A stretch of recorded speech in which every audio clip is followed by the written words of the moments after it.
Hola, ¿qué tal?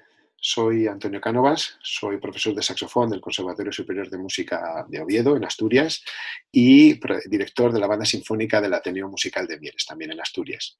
En primer lugar, quería agradecerle a Nacho Piqueras la fantástica iniciativa de Recomienda una obra española y, por supuesto, la invitación a participar con alguna sugerencia. Como podréis suponer, pues recomendar una obra española entre tanto material es muy complejo, pero bueno, vamos a elegir una que a mí me parece espectacular y que os invito a que escuchéis, que se trata del Tiento del primer tono y Batalla Imperial de Cristóbal Hafner, que por supuesto en versión original para orquesta, y una fantástica transcripción de Franco Hanle para banda de música, también magistral. Es una obra que está compuesta y estrenada en 1986, fue un encargo de la ciudad de Basilea, y revela un poco el interés de nuestro autor por la música antigua, la música española, concretamente del siglo XVI, que tenemos unos extraordinarios compositores, ¿no? Este interés por la música de tradición histórica española se ve reflejada en el tiento inicial, ya que es una variante orquestal de Antonio de Cabezón, mientras que, por ejemplo, los episodios de batalla que se suceden posteriormente derivan del compositor Juan Bautista Cabanilles.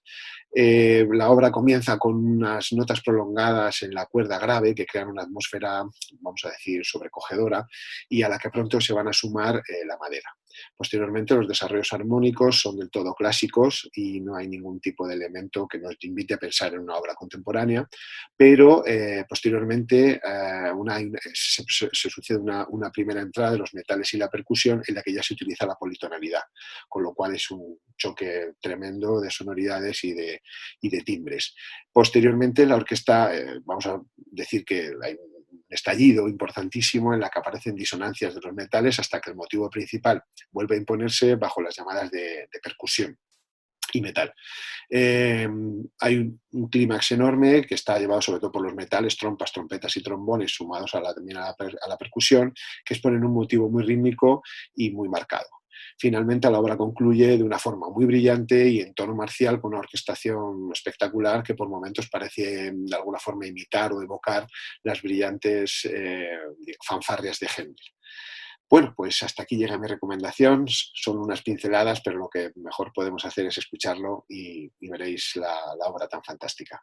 Muchas gracias de nuevo a Nacho por la invitación y espero que os guste. Un saludo.